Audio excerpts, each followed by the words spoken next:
Bonjour à tous, bienvenue dans ce second webinaire. J'espère que vous nous entendez bien, que vous allez bien. Et donc, bienvenue dans ce webinaire qui sera donc consacré au compte-rendu du concours blanc, à des conseils méthodologiques, et on parlera également dans un second temps de notre vie de promo, parce que c'est quelque chose qui a été beaucoup demandé. Voilà, on va faire un petit tour de table de présentation d'abord pour commencer, en commençant par Tom là-bas, s'il te plaît. Bonjour à tous, Tom Bodigal, élève externe, et pour le coup, moi j'interviendrai sur la partie questions sanitaires et protection sociale. Bonjour à tous, Anthony Jeffet, j'étais déjà présent sur le premier webinaire, élève externe, et j'interviendrai sur l'économie. Bonjour, Daniela Colfuti, élève interne. Pas que j'ai pas de pub. Non, je plaisante. C'est pas vrai. Et donc, j'interviendrai sur la partie étude de cas. Bonjour, Mathilde Berne, élève externe. Moi, je vais intervenir sur la note de synthèse. Valentin Larose, élève externe, je vais intervenir sur la culture générale et je vous serai reconnaissant de bien vouloir couper vos micros et vos caméras si c'est possible. D'autant que l'enregistrement de la dernière session avait posé problème à cause d'une caméra allumée, donc vraiment éteignez-les. Éteignez les Pendant micros et les le caméras, webinaire. s'il vous plaît. Merci beaucoup. Et moi, c'est pareil, Wafi, j'étais présente sur le premier webinaire aussi, et je vais vous parler du droit public. Très bien. Donc, si tout le monde est OK, hop, petite information sur l'organisation. Le prochain webinaire aura lieu a priori pour préparer aux épreuves orales. Donc, après les écrits, ce sera le 3 juillet à 18 h, si vous voulez le noter. Voilà, si vous avez des questions tout au long du webinaire, il y aura Clara qui sera chargée de vous répondre et qui le fera de manière assidue Sur le chat. Et donc, on la remercie. Pour commencer, donc moi, je vais intervenir succinctement sur la culture générale. Pourquoi succinctement? Parce que vous aurez un webinaire consacré à la correction du sujet qui aura lieu prochainement. La date n'est pas fixée. N'hésitez pas à regarder nos liens nos canaux de communication, que ce soit LinkedIn ou Facebook, ça sera communiqué là-dessus. Mais pour revenir à peu près sur la culture générale, il y a plusieurs choses qui sont sorties. Déjà, des points positifs, on va commencer par ce qui fait plaisir. Vos plans étaient plutôt dans l'ensemble bien structurés. Il y avait un bon respect de la forme de la dissertation de manière générale. C'est quelque chose qui était assez maîtrisé. On n'a pas trop vu des dissertations qui étaient déconnantes. Après, parfois, sur la forme, il y a des titres qui pourraient être un peu plus signifiants pour des petits conseils pour les titres, pour faire des titres signifiants. Moi, je vous invite à lire les rapports de la Cour des comptes qui font des titres très signifiants, qui parlent à tout le monde, qui peuvent être utiles dans la manière de formuler également pour la note de synthèse, pour d'autres épreuves. Donc, n'hésitez pas à essayer de vous calquer là-dessus. Souvent, vous ne définissiez pas assez le sujet, les termes du sujet, et ou de manière pas assez poussée. Et c'est quelque chose qui est ressorti dans plusieurs copies et qui vous amène souvent à faire du hors-sujet. C'est quelque chose de dommage. Parce que en fait, toute votre copie, vous avez parfois beaucoup de connaissances, beaucoup de références, mais comme vous traitez le sujet d'une manière complètement décentrée, eh ben, on ne pouvait pas derrière vous mettre une note assez bonne ou adéquate parce que c'était vraiment pas ce qu'on souhaitait voir dans vos copies. Il faut bien faire attention à proposer quelque chose de dynamique, d'intelligible et pas seulement de descriptif. Il y en a beaucoup qui sont tombés dans la description, qui n'osaient pas vraiment prendre position, mais avoir un point de vue qu'on ressent tout au long de la copie et que ça soit vraiment une réflexion, pas seulement une description. C'est d'ailleurs pourquoi, dans vos problématiques, le seul recours au comment, ça tend vers du descriptif derrière. Il ne faut pas seulement faire du comment. Parfois, vous utilisiez des références qui étaient mal maîtrisées et trop faiblement reliées au sujet. Sur les références, parfois, si vous ne les maîtrisez pas, utilisez pas, en fait. C'est pas...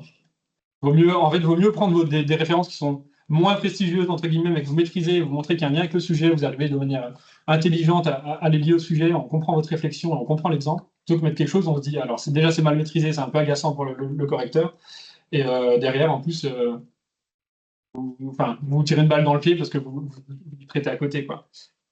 C'est pour ça que d'ailleurs, un des autres points qui est ressorti, c'est qu'il faut préférer quand même la qualité des références à la quantité. Pour beaucoup, vous avez mis énormément de références, sans qu'elles soient pour autant toutes pertinentes. Ça fait plus une liste de références. C'est quand même dommage. Et enfin, attention à ne pas dévier du sujet pour parler des problèmes de société, notamment par exemple sur la crise de l'autorité. Il y en a beaucoup qui ont fait cela. C'est-à-dire qu'il fallait assez quand même rester sur le sujet, ne pas trop s'en éloigner. C'était les grands hommes dans nos sociétés contemporaines. Voilà, fallait rester là-dessus. Enfin, d'autres points qui paraissent évidents, j'enfonce des portes ouvertes, mais c'est quelque chose qu'on revoit encore une fois souvent. Faites attention à votre syntaxe, n'oubliez pas des mots. Pensez à prendre un temps de relecture, c'est hyper important, parce que là, on voit qu'il y a plein de fautes, enfin, il y a souvent énormément de fautes d'orthographe dans certaines copies. Le jury le voit, le jury n'aime pas. Et enfin, c'est quelque chose qui ressort aussi dans les rapports de jury chaque année. Je vous invite à consulter les rapports du jury, encore une fois, à consulter les meilleures copies aussi pour vous en inspirer, pour voir un peu ce qu'il y a dedans, et puis surtout à bien vous relire. Dans le webinaire de culture générale, ils vous reparleront exactement peut-être des temps de méthodo qu'il faut sur le timing pour vos écritures, etc., pour préparer l'introduction, tout ça. Mais pensez toujours à prendre un temps pour la relecture. C'est vraiment très, très important. On se dit souvent par arrogance que nous, avec notre niveau d'études, on ne fait pas de faute d'orthographe, mais en fait, dans la précipitation, quand on écrit, le cerveau va plus vite que le stylo. On oublie des mots, on oublie des phrases. Enfin, vraiment, c'est quelque chose d'hyper important et ça rend votre copie, qui de base est intéressante, inintelligible. Et c'est assez frustrant, y compris pour le correcteur. Donc voilà. Et donc, je vais en rester là pour la culture générale, parce que je ne vais pas marcher sur les plates-bandes de mes collègues qui vous feront quelque chose de plus détaillé. Donc, merci de votre écoute, et puis je passe la parole à Daniela. Oui, alors moi je vais débriefer donc sur la partie études de cas. On a eu quelques copies, donc il y en avait qui ont eu des notes, des intervalles en dessous de la moyenne. On a eu des notes qui tournent autour de la moyenne, et puis on a eu une copie qui a su se démarquer. Donc déjà au niveau de ce sujet, c'était un sujet un petit peu particulier parce que c'est vrai que on va dire 3/4 du temps, 80% du temps, on a toujours c'est à peu près un exercice type où on a une structure qui est en crise et puis il faut proposer un plan d'action pour redresser la structure. Là, c'était pas du tout le cas. Il s'agissait plutôt en fait d'établir en fait le plan stratégique pour la future période pour la future période de la fondation, enfin de fondation, la structure qui s'appelait fondation. Donc c'était un exercice qui était un peu différent, mais qui nécessitait quand même une bonne prise de recul par rapport aux attendus. Et du coup, on a certaines personnes qui mécaniquement en fait sont reparties dans une analyse habituelle avec un SWOT, alors que c'était pas forcément ce qui était attendu dans cet exercice. Mais ceci dit, c'est pas parce qu'il fallait pas faire un SWOT qu'il fallait pas identifier les enjeux en fait qui étaient en lien avec la structure, et aussi parce qu'on a eu une copie notamment qui avait été très forte, des propositions très intéressantes, mais comme auparavant les enjeux n'avaient pas été détaillés, c'était pas possible de déterminer si c'était pertinent ou pas, ce qui était assez dommage. Donc quoi qu'il en soit, que ce soit une entreprise à redresser ou que ce soit un plan stratégique à établir, il faut toujours en fait être capable d'identifier les enjeux pour pouvoir permettre de dire si la solution qui est proposée, elle est pertinente ou pas. Ensuite, il ne faut pas oublier, il y avait aussi une différence, c'est que la personne qui rédigeait le rapport était interne à la structure. Et souvent, dans les copies qui étaient fournies, on se positionnait comme si on était un consultant externe. Alors que là, comme on fait partie de la structure, il ne faut pas hésiter à employer le « nous », qui est inclusif, pour montrer vraiment qu'on fait partie du projet. Et pareil, donc c'est une note, ce sont des recommandations qu'on fait à notre dirigeant. Donc, on est sûr de soi, donc pas de conditionnel, mais vraiment de l'affirmation, donc du présent, du futur, de l'indicatif et pas de potentialité. Voilà, parce que souvent on dirait, on pourrait faire ça, non, on fait comme ça et ça va donner tel résultat. Voilà, ensuite, ce qui a pu aussi être, donc attention, Valentin l'a dit, parfois aux fautes d'orthographe, aux fautes d'orthographe, aux fautes de grammaire, à accent, à sans accent, les participes passés, ça, un petit S qu'on oublie par-ci, par-là, un petit accent, ça passe, mais c'est vrai que ça, ce sont des choses qui sont fondamentales une fois, deux fois, mais quand ça revient souvent, ça peut vite être rédhibitoire aussi pour les correcteurs. Donc, il faut faire attention à ça. Et ça a été aussi dit, je crois, dans le webinaire de culture générale, un paragraphe, une idée, une copie qui est aérée, qui donne envie de lire, parce qu'il faut se dire que peut-être qu'il y aura 50, 60, 70 copies à lire, et donc si à chaque fois c'est des pavés, faut avoir une copie qui donne envie d'être lue, quoi. Surtout quand on est la 69e sur un tas de 70, faut vraiment donner envie au correcteur de se replonger dedans. Donc ça, c'est important. Après, donc ce qui est attendu, voilà, c'était pour une copie, les copies qui ont eu en dessous de la moyenne. Donc, comme je précisais, soit c'est parce qu'il y avait un SWOT qui était fait et c'était pas forcément ce qui était attendu. Il y avait une partie de la commande qui était pas répondue. Soit il y avait ce volet des enjeux qui n'était pas détaillé. Du coup, on passait aussi un petit peu à côté de la commande. Il y avait ce volet aussi sur la loi NOTRe qui n'a pas forcément été explicité dans les copies. Et alors que c'était marqué précisément dans la commande. Qu'est-ce qu'on peut dire d'autre sur ce qui manquait aussi sur les copies qui n'ont pas eu la moyenne? C'était peut-être aussi les plans d'action qui n'étaient pas concrets. Donc, qu'est-ce qu'on peut entendre par le fait que ce soit pas concret? Manque de date à moyen terme, d'ici 6 mois, d'ici 1 an, d'ici 2 ans. Manque de chiffres aussi. Donc ça, on a l'impression que du coup, quand il n'y a pas de date, pas de chiffres, c'est des plans sur la comète, pas du tout mesurés, pas du tout détaillés. Et il ne faut pas oublier qu'on s'adresse aux dirigeants et ce que les dirigeants veulent, ce sont des plans concrets qui peuvent être mis en route. Enfin, ils prennent notre note et puis ils la déroulent et voilà, c'est parti, quoi. Donc ça, c'est une chose aussi. Les plans, ce qui pouvait manquer aussi, c'était un mélange en fait entre le volet stratégie et le volet plan d'action. Donc stratégie, c'est vraiment dans les grandes lignes, ce qu'on va mettre en place, quel est le but recherché. Et le plan d'action, c'est grosso modo, qu'est-ce qu'on va faire pour décliner en fait, pour mettre en œuvre en fait ces grands axes qu'on aura identifiés. Donc, pour avoir une copie qui atteignait la moyenne ou qui tournait autour de ça, de 10, 12, donc il fallait vraiment donc répondre à tout ça, avoir un plan d'action, avoir un plan stratégique et des plans d'action qui soient clairs et faire attention aux fautes d'orthographe, évidemment, une argumentation qui soit complète et percutante. Et je l'avais dit aussi la première fois, donc toujours essayer de proposer un volet économique. Donc là, il nous avait bien précisé les enjeux, il y avait le volet, il y avait notamment le volet écologique, etc. Et dans les plans d'action, il faut toujours essayer d'intégrer le volet social. Donc, un dialogue avec les organisations syndicales. Par exemple, quand on propose un groupe de travail, il ne faut pas oublier d'inclure les organisations syndicales quand ça parle d'organisation du travail, de RH, etc. Donc, il faut bien mentionner ça. Il y a certaines copies qui le mettaient, il y en a d'autres qui ne le mettaient pas. Ça, c'est important pour garantir quand même la moyenne. Si on zappe, surtout que dans les organismes de sécurité sociale, le volet RH est extrêmement important, le dialogue social est fondamental.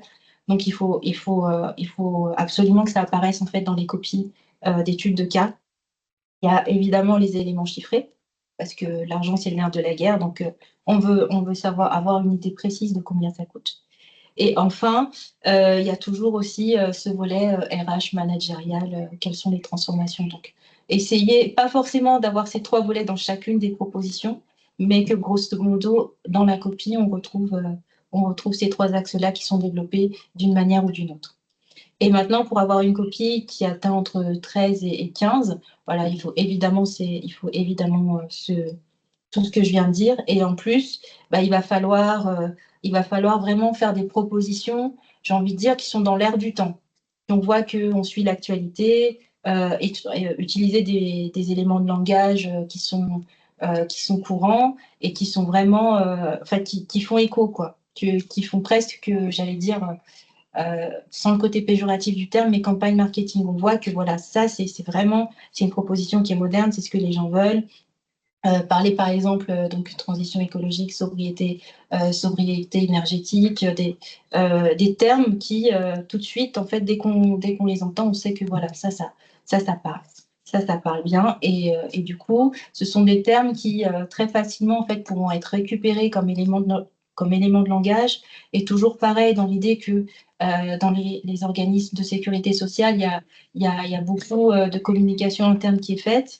Et ce sont des termes en fait qui peuvent facilement être réutilisés comme éléments de langage pour faciliter l'adhésion. Donc, montrer que voilà, on se tient au courant des nouvelles tendances de management, on se tient au courant des tendances économiques et on veut être au top en fait, à la pointe de ce qui se fait.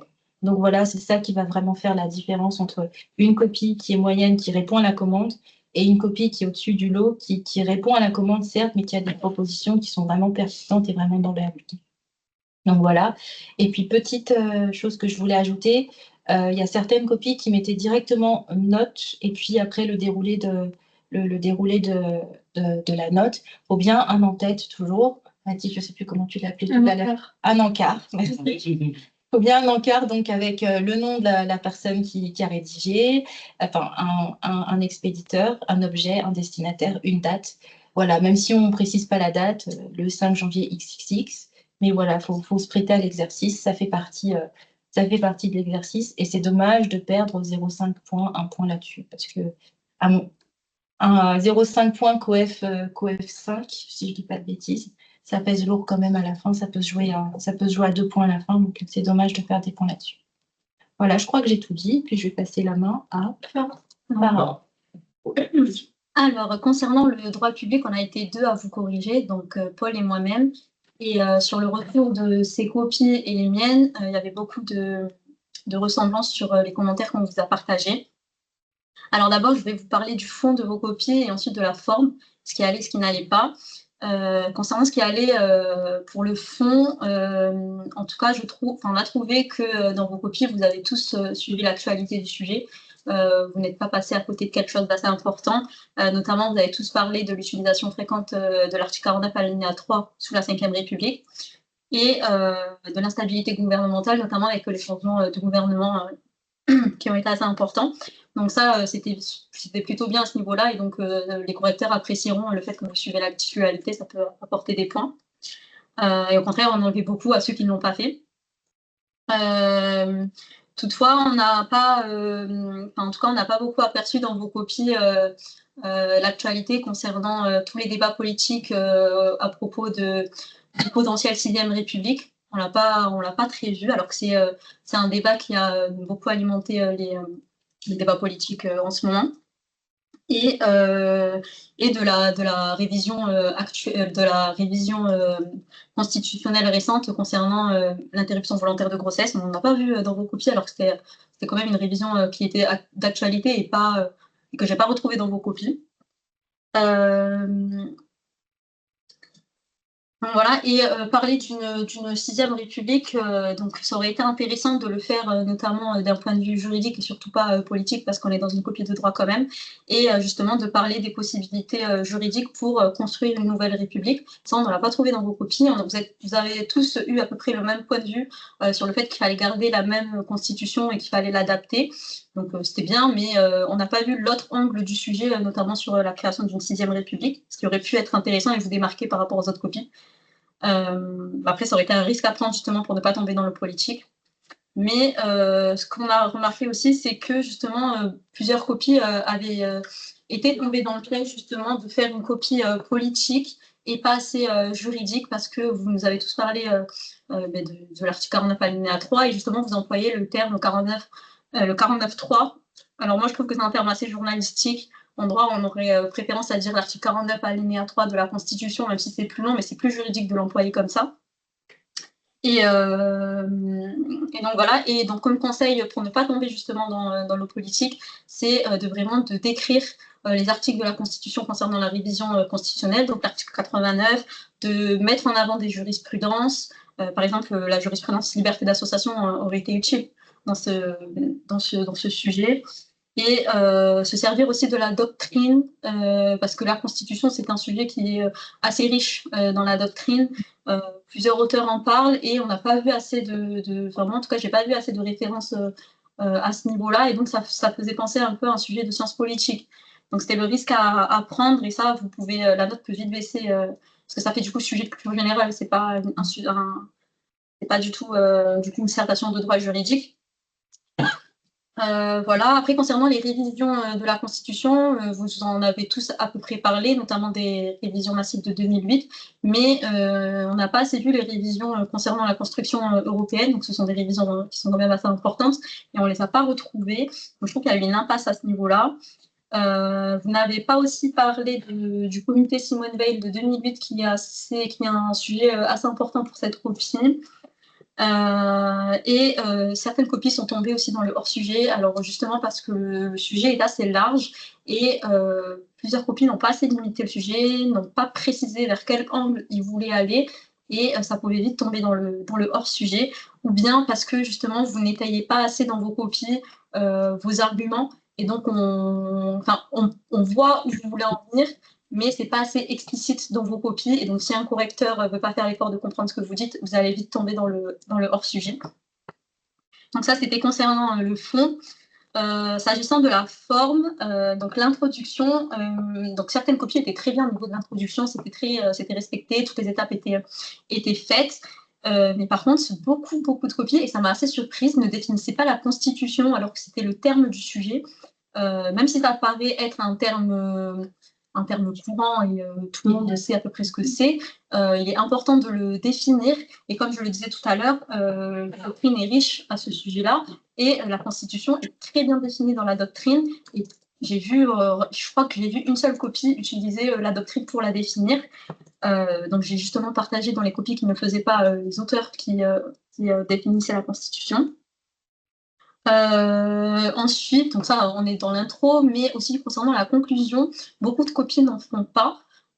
C'est très conseillé d'en faire une. Je sais que dans les meilleures copies, il y en a beaucoup qui n'ont pas de conclusion, mais ne vous fiez pas à ça, parce que si c'est une meilleure copie, c'est pas parce qu'elle n'a pas de conclusion, c'est sûrement pour d'autres aspects, la rédaction, les titres, tout ça, mais la conclusion, c'est recommandé, et dans les rapports du jury, c'est mentionné qu'il faut faire une conclusion.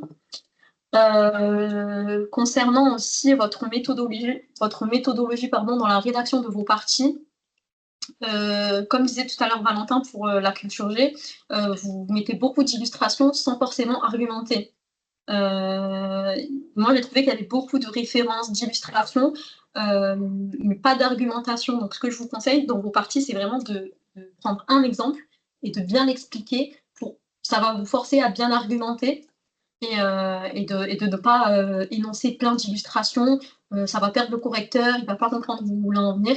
Donc ce que je vous conseille dans chaque paragraphe, c'est de faire une idée générale, l'argumentation en se basant sur la doctrine, vos cours, vraiment une explication, et en répondant à la problématique, et ensuite vous illustrez par 1 ou 2 exemples maximum, ne pas trop anticiper, ça sert à rien.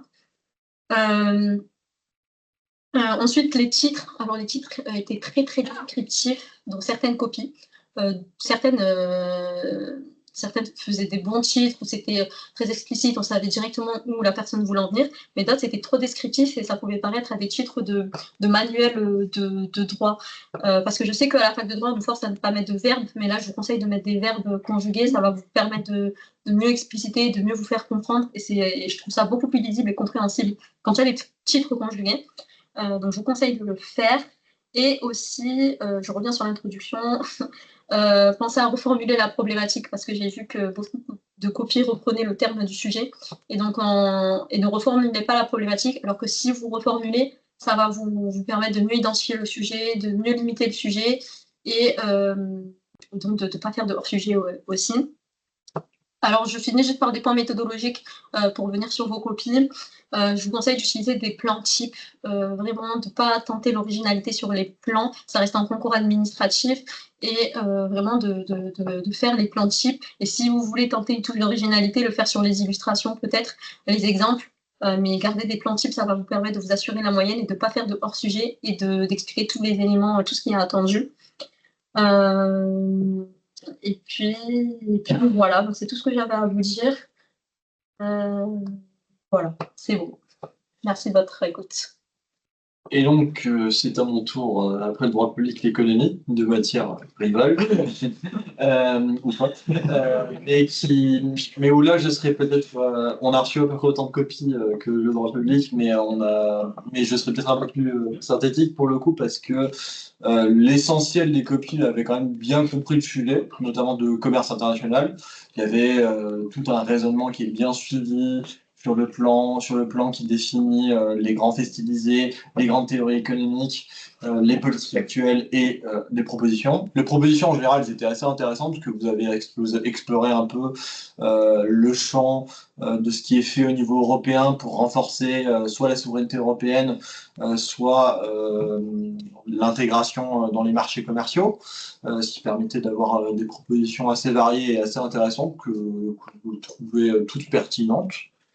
Par contre, là où j'ai été un peu plus taquin, parce que le sujet était un peu méchant, je dois bien avouer, c'est sur la notion d'optimalité. Le sujet, c'était bien le commerce international est-il devenu sous-optimal? Ça sous-entendait plusieurs choses. Déjà, premièrement, de revenir sur ce qu'était l'optimalité en économie, au sens de l'optimum de Pareto, qui dit simplement que pour que cet optimum soit atteint, il faut que l'ensemble des ressources soient réparties entre les agents économiques, indépendamment de la manière dont c'est réparti d'ailleurs, ou indépendamment des inégalités en son sein. Et malheureusement, déjà là, il y a des copies qui partaient dans le sens d'analyser les inégalités au sein du commerce international, ce qui ne correspond pas à l'optimalité au sens économique. C'est un sujet que j'ai choisi pour être un peu méchant, je peux l'avouer, pour voir si justement vous aviez la notion économique qui venait automatiquement, et qui fait que globalement, il y a une moitié des copies qui a bien traité le sujet parce qu'elle définissait ce qui était l'optimum de Pareto. Et il y a l'autre moitié qui est passée à côté, donc qui n'a pas cette colonne vertébrale du raisonnement qui permettait d'aboutir sur une analyse assez fine des enjeux actuels du commerce international. Ensuite, pourquoi justement le sujet était formulé comme ça, sur cette histoire de devenir sous-optimal? C'est parce qu'actuellement, on est dans un contexte très tendu au niveau commercial. On en parle tout le temps actuellement parce que depuis que j'ai conçu le sujet, ben, le président des États-Unis s'est un peu emballé. Il se trouve que du coup, ça traduit aussi une crise au sein des économistes sur l'analyse classique du commerce international qui était toujours vue comme un échange positif, pas à somme nulle. Et aujourd'hui, justement, on revient un peu sur des analyses qui verraient le commerce international comme soit un jeu à somme nulle, soit même quelque chose de déséquilibré qu'il faudrait rééquilibrer au profit des États-nations, et qui contredit les théories, par ailleurs, que vous avez tous citées dans les copies que j'ai pu corriger, qui sont David Ricardo et Adam Smith sur les avantages absolus et comparatifs. Ça, la notion était assez bien comprise, même s'il y a certaines copies où j'étais un peu déçu des fois, parce que les notions théoriques comme Ricardo ou Smith, mais aussi plus techniques comme HOS ou Stolper-Samuelson, elles étaient abordées peut-être trop rapidement. Et sur ces théories-là, quand même, elles ont tellement structuré la pensée économique que je pense qu'elles méritent un peu de s'y arrêter. Ce qui n'a pas toujours été fait dans certaines copies, ce qui fait que, comme en culture générale ou dans d'autres matières, ça pouvait faire un peu catalogue de référence, ce qui peut être assez difficile à suivre pour le correcteur, parce que même quand on sort des concours et qu'on a cette gymnastique intellectuelle, on accorde aussi beaucoup d'importance à la clarté du propos et au fait que vous défendiez avant tout un argument derrière la théorie économique que vous présentez. Donc il a pu manquer ces petits éléments. C'était vraiment centré autour de la notion d'optimalité que les copies se sont un peu départagées, si je puis dire. Et il y a aussi certaines copies qui ont été un peu plus pénalisées parce qu'elles ne développaient pas certaines propositions qui sont pourtant phares en ce moment. Par exemple, le rapport Draghi qui propose un grand plan d'investissement de 800 milliards d'euros. Et même sans forcément aller dans tous les détails, dans la moindre proposition du rapport qui est par ailleurs assez colossale, ça aurait été bien de préciser effectivement les grandes lignes de ce rapport, notamment le chiffre de 800 milliards d'euros. Et malheureusement, dans certaines copies, il a pu manquer ce niveau de détail. Donc voilà. Autrement, je pense que pour le sujet qui était un peu méchant, les copies que j'ai vues ont plutôt bien relevé le défi. Disons, et au regard de la complexité de l'économie, je pense qu'il faut continuer comme ça. Voilà, je ne vais pas m'éterniser plus, je crois que je laisse la parole à Mathilde. Tout à fait. Moi, je vais vous parler des notes de synthèse. Alors, on a observé plusieurs points positifs dans vos copies, notamment sur la forme, avec une structure qui était globalement respectée et des plans qui étaient clairs, avec un style administratif qui était plutôt maîtrisé pour tout le monde. Il y avait également une bonne mobilisation des documents. Donc, il y a certains candidats qui ont su intégrer notamment des chiffres et des exemples à bon escient et de manière pertinente, et c'est vraiment tout l'enjeu de la note de synthèse. Les copies étaient synthétiques aussi, donc elles faisaient bien bien ressentir les enjeux et proposer des perspectives stratégiques claires.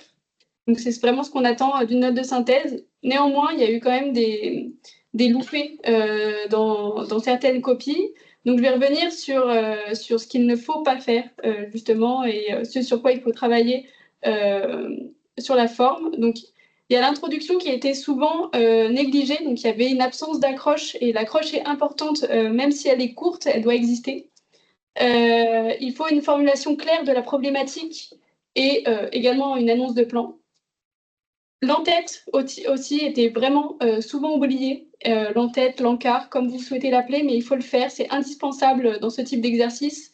Vous pouvez le retrouver notamment dans les meilleures copies qui sont publiées sur le site de l'ON3S et que Clara vous met en lien.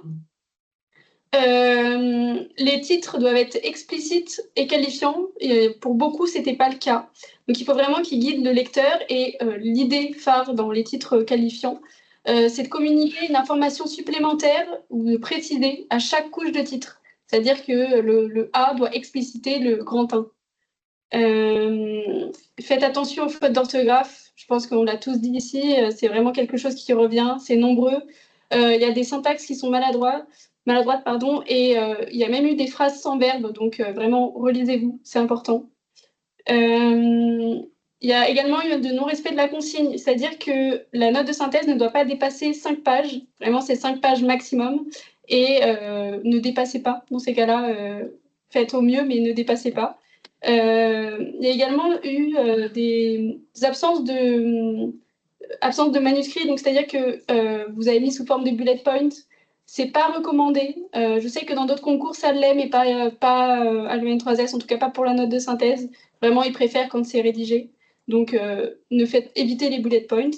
Et surtout, n'indiquez pas les documents, ni entre parenthèses, ni jamais, en fait. Juste utilisez-les, mais ne les mentionnez pas.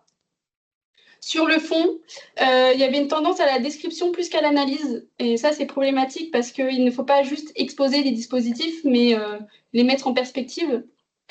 Il y a certains enjeux qui étaient mal identifiés, donc ils étaient soit pas traités, soit pas hiérarchisés. Donc ça rendait la copie un peu floue et pas stratégique, alors que vraiment, c'est le but d'une note de synthèse.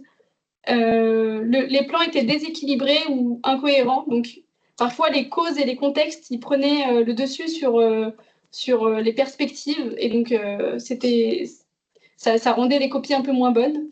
Et le développement était aussi souvent trop superficiel, donc il n'y avait pas d'exemple, pas de chiffres ou pas de démonstration claire et logique entre les paragraphes. Et c'est ce qui rend la note de synthèse, en tout cas la copie de note de synthèse qui aura une meilleure note, clairement. Concernant les dossiers, il est précisé pratiquement chaque année dans les rapports du jury qu'il n'y a pas de document piège, qu'il faut utiliser tous les documents. Nous, l'année dernière, on est tombé sur un dossier où il y avait un poème de Arthur Rimbaud à l'intérieur. Il fallait l'utiliser. Voilà, ce n'est pas des documents pièges, il faut vraiment tout utiliser. Aussi, pour savoir si vous faites une bonne copie ou pas en note de synthèse, posez-vous toujours la question de que doit retenir un décideur de cette note pour pouvoir agir. Est-ce que je réponds à la commande et est-ce que là, concrètement, un ministre pourrait mettre en place ce que je viens de proposer? Voilà, donc vraiment respecter la structure, donc en tête, introduction avec accroche, problématique, plan, des parties bien équilibrées, titres qualifiants, faire la distinction entre constat et préconisation aussi. Utilisez toujours un style administratif. Relisez-vous. Prenez un temps pour vous relire. Je sais que les dossiers sont conséquents parce qu'ils sont généralement entre 40 et 60 pages et qu'on a, il me semble, que 4 heures. C'est bien ça, hein, c'est 4 heures. Oui, Ouais, en fait, c'est 5 heures, c'est pour l'étude de cas. Donc c'est assez court. Prenez quand même un temps pour vous relire et faites attention aux fautes parce que c'est quelque chose qui est revenu pour à peu près dans toutes les copies. Voilà, je vais laisser la place à Tom. Ah oui, la meilleure épreuve pour la fin, la QFS. La plus représentative, puisqu'on a reçu 36 copies, merci à vous. d'avoir participé nombreux à cette épreuve. J'ai essayé de vous balayer un retour un peu macro pour reprendre un terme économique, parce que normalement vous avez tous reçu une correction individuelle sur vos copies par les correcteurs, que je me permets de remercier d'ailleurs Sabrina, Morgane, Florian, Baptiste, avec qui on a corrigé ces copies, parce que c'est grâce à eux que vous avez pu avoir des retours, je crois, assez rapides et complets. Je vais me permettre de détailler d'abord un peu des éléments de fond sur la gestion de ce sujet, et puis ensuite reprendre aussi quelques éléments de forme pour qu'on soit un peu sur nos deux jambes. Alors sur le sujet, on a globalement bien senti qu'il y avait eu des difficultés à le cadrer, ce sujet, ce qui était attendu de notre part, parce que il est très précis et en même temps pas tellement, puisque la jeunesse, ça peut être très précis et plus vague pour d'autres. À ce niveau-là, on était parti du principe qu'il fallait que l'intervalle que vous ayez retenu prenne absolument les 18-25 ou 18-30 ans, et que si jamais votre intervalle était plus large, mais ne les incluait pas, ça posait une difficulté pour nous, et d'ailleurs ça peut expliquer certains d'entre vous qui ont peut-être des notes en dessous de la moyenne. Pourquoi on a fait ça? Parce qu'on est parti du principe qu'il fallait absolument qu'on reste dans le cadre du sujet, parce que cette délimitation, si elle n'était pas complètement maîtrisée, elle n'allait pas vous permettre de cerner les enjeux, et je me permettrai d'y revenir après, qui nous paraissaient être vraiment les enjeux saillants à côté desquels il ne fallait pas passer et que posait ce sujet. Donc ce qu'on a conseillé, nous, ensuite, c'est de vraiment se concentrer sur ces 18-25. En termes de structuration du plan, on a noté aussi qu'il pouvait y avoir des fois pas forcément une progression qui était complètement logique et avec vraiment une didactique qui allait dans le sens du sujet. Donc on voulait vraiment conseiller de, par exemple, pas traiter que l'enfance, ou alors que l'enfance, ça soit dans une première sous-partie, à la rigueur de première partie, là on a pu le tolérer. Je donne des exemples pour que ça puisse être parlant, mais voilà, que vraiment le cœur du sujet, il soit sur cette période 18-25, et on arrivera ensuite à revenir, on détaillera un petit peu pourquoi, les sujets qui se posent, le passage de l'autonomie, l'insertion sociale et professionnelle, mais j'en dirai un mot après. Donc, globalement, les correcteurs ont noté aussi que sur l'introduction, il y avait parfois des difficultés à mettre en tension le sujet et donc à faire une problématisation complètement de qualité. Si je prends l'exemple des copies que j'ai corrigées, il pouvait y avoir des mots du sujet qui étaient absents de la problématisation, donc ce qui pose une difficulté, que ce soit sécurité sociale ou jeunesse, qui étaient vraiment les deux termes saillants, ou alors une problématique qui ne met pas en tension. C'est-à-dire qui était la prise en charge, la sécurité sociale permettait une prise en charge de la jeunesse. On a besoin que dans votre problématisation, il y ait tout de suite une prise de position, une mise en tension. Par exemple, en quoi la sécurité sociale ne permet pas une prise en charge optimale de la jeunesse. Mais en tout cas, c'est un exemple que je vous donne comme ça, mais en tout cas que la problématique donne déjà une idée de la tension qui s'observe dans le sujet et qu'on ne se contente pas de reformuler le sujet quand bien même il soit sous forme de question. Au niveau du plan, je vous en ai parlé, je vous en dis un mot, puisque les correcteurs ont également noté que les titres n'étaient pas toujours qualifiants, ils pouvaient manquer qu'ils pouvaient être trop descriptifs et pas assez percutants. Et là où je me permets une remarque un peu galvaudée, mais qui vraiment trouve tout son sens, c'est qu'un correcteur, déjà en lisant vos titres de partie et vos titres de sous-partie, il a déjà une idée de si vous êtes dans le sujet ou pas.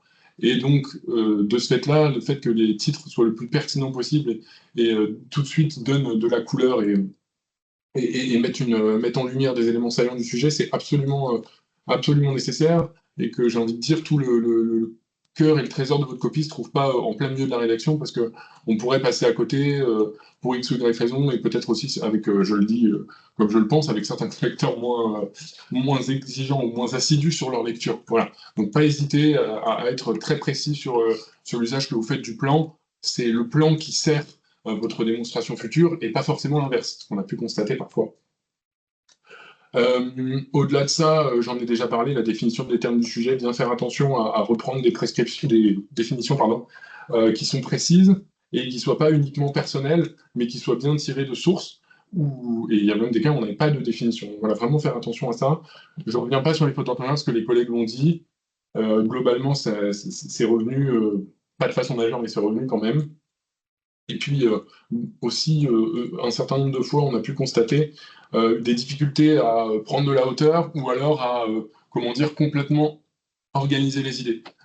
Donc soit format patchwork de connaissances, et donc là, en termes d'organisation, on a du mal à savoir ce qui était pour vous le plus saillant dans ce que vous avez voulu mettre en avant.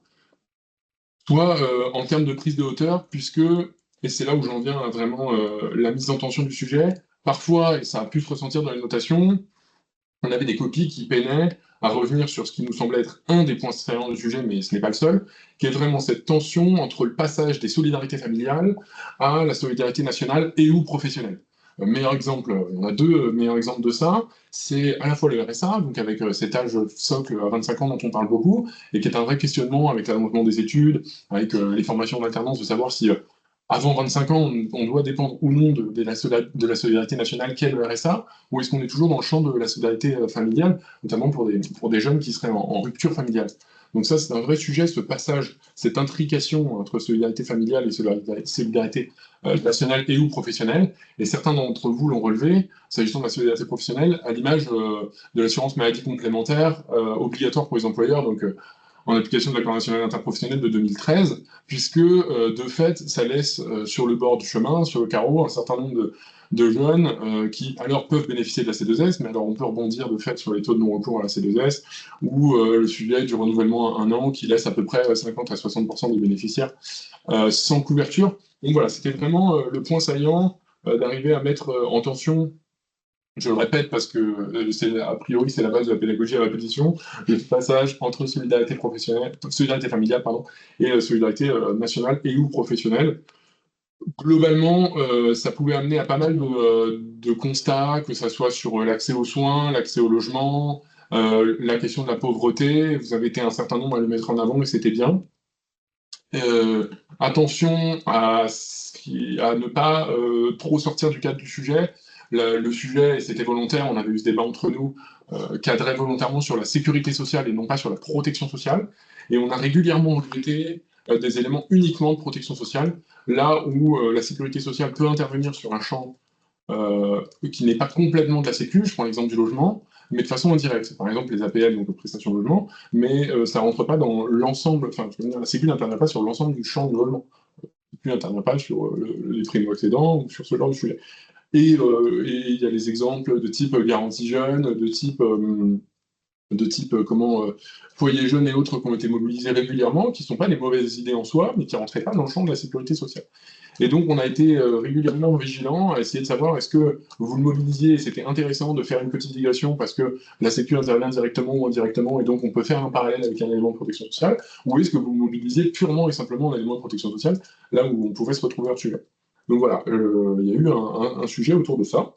Et puis, je vérifie que ce qui m'a été transmis par mes collègues a été parfaitement restitué. Dans l'ensemble, je dirais que, en tout cas, et là je parlerai que de mes copies, dans l'ensemble, l'exercice était maîtrisé. À la fois sur la forme, la méthodo, même si j'ai fait quelques rappels sur les titres et autres. Par contre, il y a quelques points qui vraiment, et encore une fois je parle que de mes copies parce que je n'ai pas vu forcément celles des autres, qui doivent absolument être revérifiés, je dirais, d'ici aux prochaines échéances. L'introduction et sa pertinence, parfois des accroches qui n'avaient que très peu de lien avec notre sujet. Par exemple, la sécurité sociale gère un budget de près de 650 milliards d'euros. Bon, oui, d'accord. Je ne suis pas sûr que c'est bien direct avec le sujet, et ça peut faire un peu accroche passe-partout, et ce n'est pas l'image qu'on a envie de redonner aux correcteurs. Et puis, plus largement, voilà, je l'ai déjà dit, mais je le redis avant de conclure, sur la délimitation du sujet, il valait mieux être, je dirais, plus restreint sur les éléments techniques parce que le sujet était très précis, donc un spectre très spécifique de la jeunesse et uniquement la sécu et pas la protection sociale, que de vouloir adopter une focale plus large au risque de sortir de ce sujet. J'espère que c'était clair pour vous, et puis on reste disponible, et là je sors du champ de la sécu pour toutes vos questions sur les différentes matières sur lesquelles on a pu vous faire un retour. Voilà, donc on va passer sur le petit temps de session questions-réponses que vous pouvez écrire dans le chat et auquel on répondra avec plaisir. Je ne sais pas s'il y en avait déjà. Daniela. Je fais la lecture si tu veux, Daniela. Ouais, je peux. Bonjour, l'usage du conditionnel est-il rédhibitoire en étude de cas? Lorsqu'on écrit, on considère que les propositions stratégiques seront appliquées et donc on part sur l'usage de l'indicatif, point d'interrogation? Alors moi, ce que je recommande, c'est que ça dépend vraiment du sujet. Là, c'est-à-dire qu'on était sur quelque chose qui allait servir à, on va dire, l'équivalent d'un CPG ou d'une COG. Et donc, vraiment, il faut des préconisations qui soient fermes. Donc, dans ce cas-là, moi, ce que je recommande, c'est vraiment d'utiliser plutôt de l'affirmatif. Après, quand on est dans un rôle de cabinet de conseil qui est payé pour faire des recommandations, Évidemment, là, on pourrait, c'est plus recommandé d'utiliser le conditionnel dans le sens où on ne veut pas imposer notre choix, ça reste un client. Mais là, comme la commande a été particulière, je recommande, personnellement, je recommande d'utiliser plutôt l'indicatif. Parfait, merci Daniela. Voilà. Est-ce qu'il y aura une correction de type disponible? Ça dépend des épreuves. Oui. Pour l'épreuve de culture générale, il y aura un webinaire dédié spécifiquement à la correction. Pour la note de synthèse, vous avez déjà un corrigé qui est disponible sur le Drive. Oui, qui est disponible effectivement sur le Drive. Et puis pour les autres épreuves, bah, là, il y a eu pas mal de retours déjà, mais là, je ne sais pas. Pas sûr qu'on ait un corrigé type. Non, étude de cas, je crois que. C'est Karine qui a Ouais. fait. Peut-être qu'il peut remonter Mathilde pour les questions. Oui, on a une tempête de questions. Vous avez attendu sagement la session. Pour l'épreuve de QSS, il n'y aura pas forcément de corrigetif, puisqu'on a essayé à chaque fois sur nos corrections, et là, de façon un peu plus macro, de vous faire un retour le plus complet possible. Après, vos correcteurs restent vraiment dispo, si vous vouliez, on va discuter de 2-3 points. Sur le nombre d'inscrits au concours, là, nous n'avons aucune information, nous non plus. Il y a un moment où c'est publié sur le site. Ça sera publié effectivement un peu. Je ne sais pas si là c'est déjà le cas, je crois pas. Mais par contre, c'est pas synthétisé, donc si vous voulez compter les statistiques, c'est ça. faut compter par ligne nombre de par pages. ligne par un. Donc bon courage si vous avez la détermination pour le faire. Si vous avez déjà vos convocations, à mon avis, c'est en ligne en fait, une fois qu'ils ont envoyé les convocations. Oui, effectivement. Donc, On va savoir si on a vos convocations. Dès que vous aurez les convocations, à mon avis, dans les jours qui suivront, ils le mettront en ligne. Oui, non. Mais en vrai, le nombre d'inscrits n'est pas forcément fiable, je trouve, parce qu'entre le nombre d'inscrits et de présents, il y a une grande différence. Hein. Il y a beaucoup qui quittent après la première épreuve, il y en a beaucoup qui partent déjà. Et puis il y en a qui viennent juste pour 1 heure parce qu'ils veulent comment on appelle ça? La bourse. Oui, la bourse. Oui, la bourse. Ouais.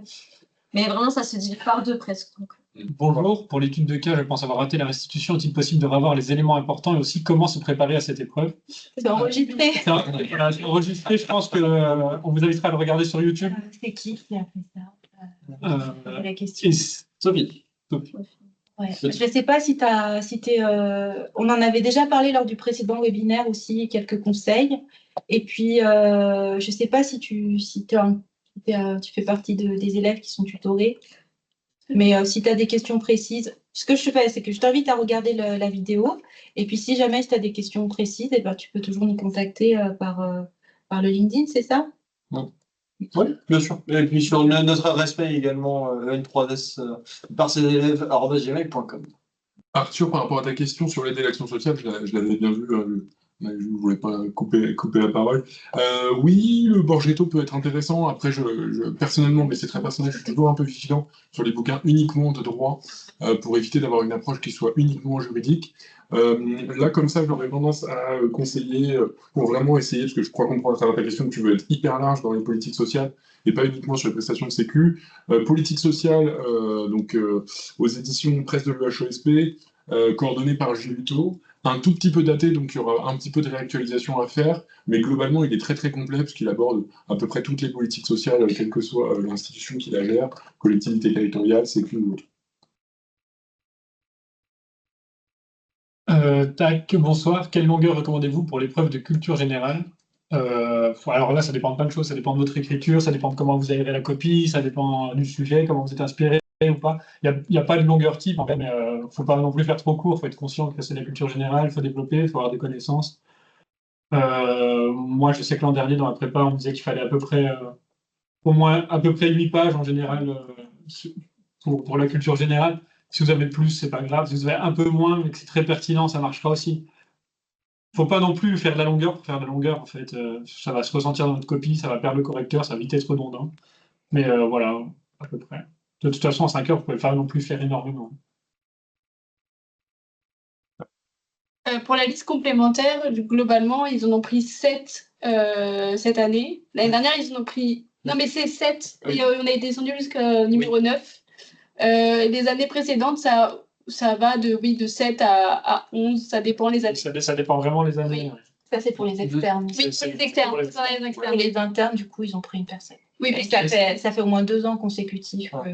Par contre, au troisième concours, ils épuisent la liste supplémentaire. Pareil, ça dépend des années. Ça dépend des années, ouais, mais cette année, ils l'ont épuisé. Ouais, cette année, ils l'ont épuisé. Pour le nombre de concours, il n'y a toujours que 3 tentatives actuellement de possibles. Oui, c'est toujours actuel. C'est quelque chose. Mais que Clara, tu réponds, je crois. Ouais, c'est tout. Ouais, ok, c'est parfait. Mais c'est quelque chose qui. On nous disait que voilà, c'était potentiellement en réflexion pour le faire sauter, mais pour l'instant, c'est toujours le cas. Ouais. Donc, D'autant que ça a sauté dans d'autres concours de la haute fonction publique. Oui, c'est pour ça, Mais le N3S n'a pas été inclus dans le décret pour Voilà, pour l'instant. des raisons mystérieuses. Ils sont en cours de réflexion. Si vous n'avez pas d'autres questions, je vais passer juste pour vous dire quelques mots avant de passer sur la vie de promo. Ah bah, Ouais. transition. Oula. Et là, juste quelques mots avant, juste pour vous rappeler que là, on sait que c'est bientôt le concours. Là, c'est les moments de stress, de sprint. On n'en peut plus généralement à ce moment-là. C'est compliqué, on a l'impression de pas s'en sortir. En plus, il fait beau dehors, alors c'est vraiment chiant de rester à réviser à la maison. Non, mais c'est vrai. Hein. Même à Saint-Étienne, il fait beau. Même à Saint-Étienne, il fait beau, c'est pour vous dire. Non, vraiment. Et donc, juste pour vous dire que on est avec vous, faut pas lâcher.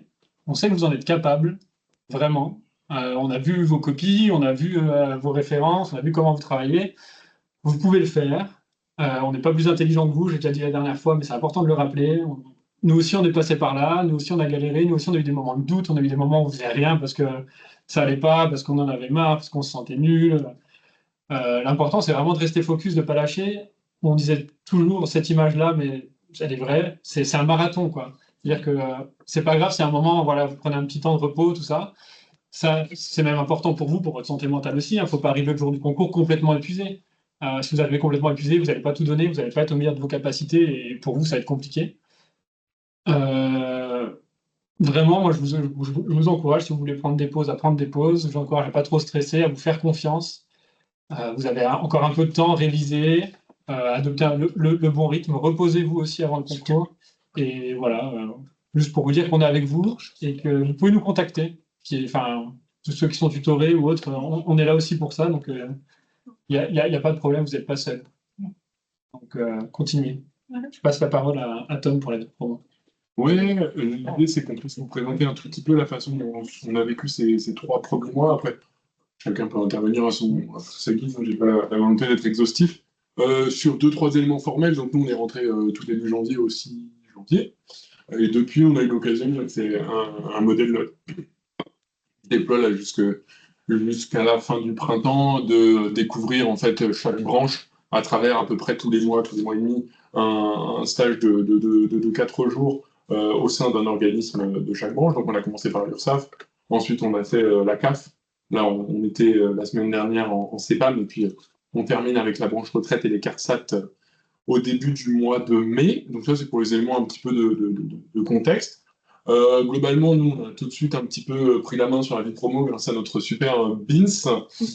Donc, il ne veut pas dire « Ah, il est en anglais, rien à voir », mais il est étudiant de 3S, et donc qui a vraiment vocation à essayer de créer des temps collectifs comme ça le plus sympathique possible.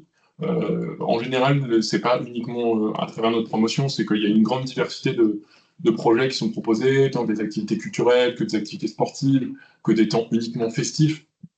Et ça, nous, pour le coup, on n'a pas réinventé, hein, c'est ce qu'on fait perdurer à travers le BINS cette année. Et puis, je ne sais pas si vous vouliez compléter sur la vie de promo, globalement. Non, globalement, pour dire que c'est quand même plutôt cool comme vie de promo.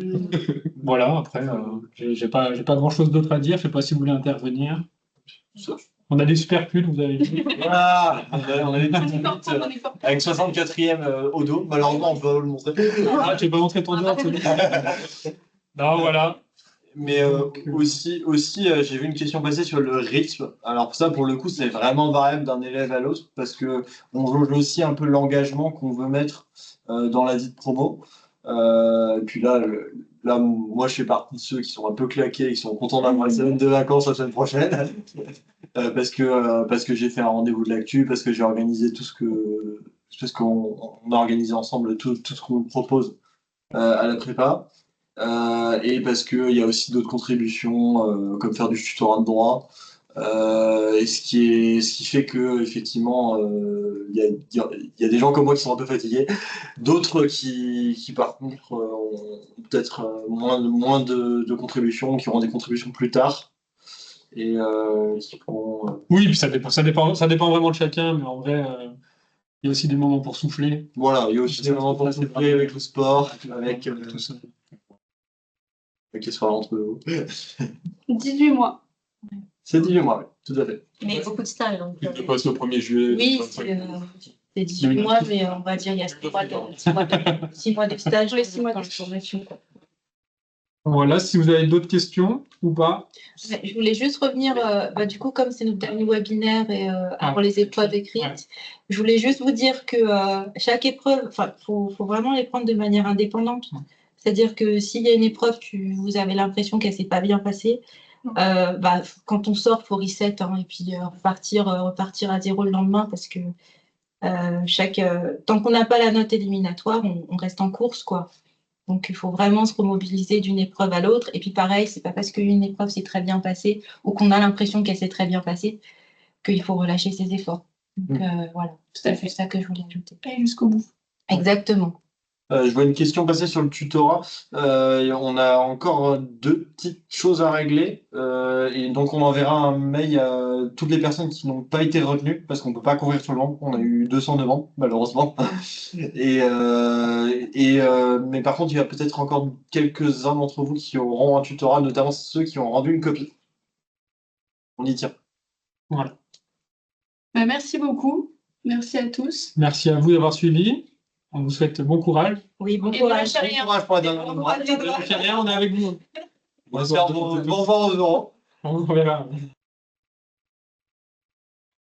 Pour un autre concours blanc qui sera lancé la semaine prochaine, le 17. Pour l'autre concours blanc, du coup. Bonne soirée à vous. Non, il n'est pas annulé. Il est pas annulé. On vous rassure.